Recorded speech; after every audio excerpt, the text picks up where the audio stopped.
त्रेता युग में जब राम और रावण के बीच भयंकर युद्ध चल रहा था, तब पूरी पृथ्वी पर धर्म और अधर्म की सबसे बड़ी लड़ाई हो रही थी।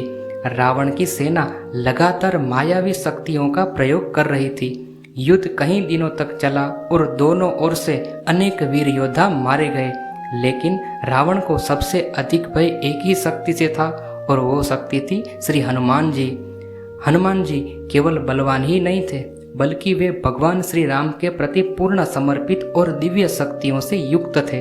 रावण जानता था कि जब तक हनुमान जी श्री राम जी के साथ है तब तक विजय पाना कठिन है।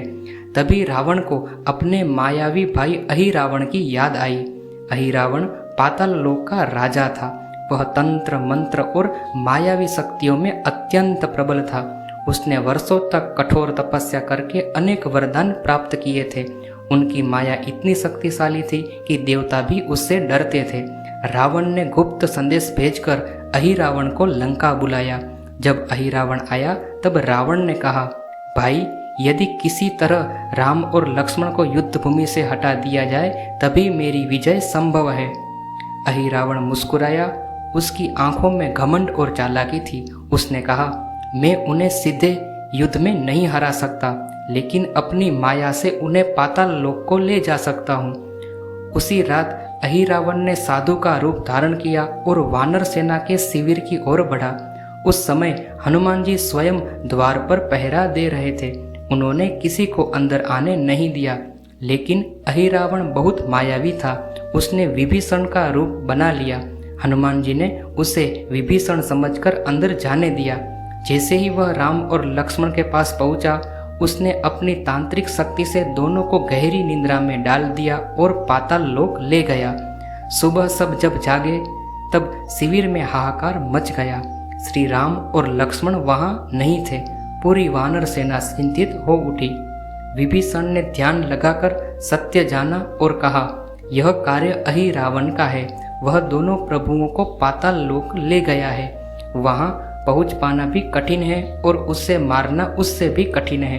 हनुमान जी ने तुरंत प्रण लिया, जब तक मैं प्रभु श्री राम और लक्ष्मण को वापस न ले आऊं तब तक विश्राम नहीं करूंगा।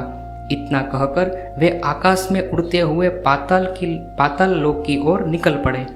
पाताल लोक का मार्ग अत्यंत भयानक था। चारों ओर अंधकार, विषैले नाग और भयंकर राक्षस पहरा दे रहे थे, लेकिन हनुमान जी निर्भय होकर आगे बढ़ते रहे। पाताल लोक के द्वार पर उन्हें एक अद्भुत योद्धा दिखाई दिया। उसका शरीर वानर जैसा था और वह अत्यंत बलशाली प्रतीत हो रहा था। उसने हनुमान जी को रोकते हुए कहा, कोई बिना अनुमति पाताल लोक में प्रवेश नहीं कर सकता। हनुमान जी ने पूछा, तुम कौन हो? उस योद्धा ने उत्तर दिया, मैं मकर ध्वज हूँ, पाताल लोक का रक्षक। हनुमान जी आश्चर्यचकित हुए, क्योंकि मकर ध्वज स्वयं को उनका पुत्र बता रहा था। बाद में पता चला कि जब हनुमान जी ने लंका दहन के बाद समुद्र में छलांग लगाई थी, तब उनके शरीर से निकला पसीना एक मछली ने निगल लिया था। उसी से मकर ध्वज का जन्म हुआ। मकर ध्वज अपने कर्तव्य के प्रति निष्ठावान था। उसने हनुमान जी से युद्ध किया। दोनों के बीच भयंकर संघर्ष हुआ। अंत में हनुमान जी ने उसे परास्त कर दिया, लेकिन उसका साहस देखकर प्रसन्न हुए हनुमान जी और उसे आशीर्वाद दिया। इसके बाद हनुमान जी पाताल लोक के भीतर पहुंचे। वहां उन्होंने देखा कि अहिरावण एक विशाल यज्ञ की तैयारी कर रहा है। वह देवी को प्रसन्न करने के लिए श्री राम और लक्ष्मण की बलि देना चाहता था। हनुमान जी क्रोधित हो उठे, लेकिन तभी विभीषण की कही बात उन्हें याद आई कि अहिरावण को मारना आसान नहीं है। उसकी मृत्यु तभी संभव है जब 5 दिशाओं में जल रहे 5 दीपक एक साथ बुझाए जाए। समस्या यह थी कि दीपक अलग अलग दिशाओं में थे, पूर्व, पश्चिम, उत्तर, दक्षिण और आकाश दिशा में। एक ही समय में उन 5 दीपकों को बुझाना असंभव प्रतीत हो रहा था।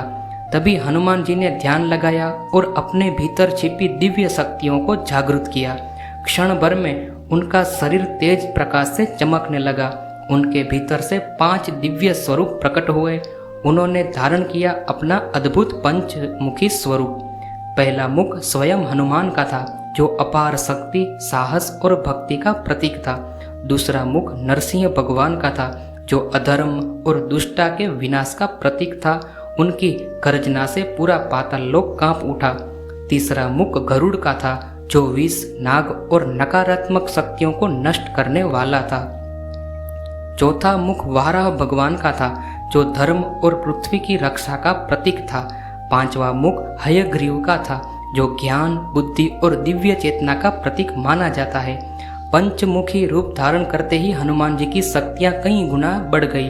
पांचों मुख ने एक साथ अलग अलग दिशाओं में फूंक मारी और पांचों दीपक उसी क्षण बुझ गए।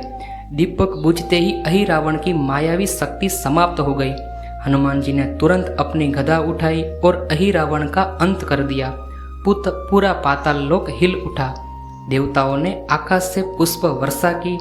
उसी क्षण श्री राम और लक्ष्मण मुक्त हो गए। भगवान श्री राम ने प्रसन्न होकर कहा, हनुमान, तुम्हारे समान भक्त तीनों लोकों में कोई नहीं। तुमने केवल हमारा ही नहीं, धर्म का भी रक्षण किया है। तब से पंचमुखी हनुमान का स्वरूप अत्यंत पूजनीय माने जाने लगा। कहा जाता है कि यह रूप केवल शक्ति का प्रदर्शन नहीं, बल्कि 5 दिव्य ऊर्जाओं का प्रतीक है। हनुमान मुख भक्ति और निर्भयता का, नरसिंह मुख बुराई का विनाश, गरुड़ मुख नकारात्मक शक्तियों से रक्षा, वाराह मुख धर्म और स्थिरता, हयग्रीव मुख ज्ञान और बुद्धि। इसी कारण आज भी लोग संकट, भय, शत्रु बाधा और नकारात्मक शक्तियों से रक्षा के लिए पंचमुखी हनुमान जी की पूजा करते हैं। मान्यता है कि जहाँ सच्चे मन से पंचमुखी हनुमान का स्मरण होता है, वहाँ भय और नकारात्मक ऊर्जा टिक नहीं पाती। कहा जाता है कि स्वयं भगवान श्री राम ने हनुमान जी को आशीर्वाद दिया था कि कलयुग में जो भी भक्त सच्चे मन से तुम्हारा नाम लेगा, उससे संकट सभी दूर हो जाएंगे। तभी से करोड़ों भक्त पंचमुखी हनुमान को संकट मोचन और रक्षा के देवता के रूप में पूजते हैं। यह कथा हमें केवल चमत्कार नहीं सिखाती, बल्कि यह संदेश देती है कि जब जीवन में चारों ओर अंधकार हो, तब मनुष्य को अपने भीतर छिपी 5 शक्तियाँ साहस, भक्ति, धर्म, बुद्धि और निर्भयता को जागृत करना चाहिए। और यही पंचमुखी हनुमान की उत्पत्ति का सबसे बड़ा रहस्य माना जाता है। भक्तों, आप सभी को पंचमुखी हनुमान जी की यह कथा कैसी लगी, आप जरूर कमेंट करें, वीडियो को लाइक करें और ज़्यादा से ज़्यादा भक्तों तक वीडियो शेयर करें। जय श्री राम, जय पंचमुखी हनुमान।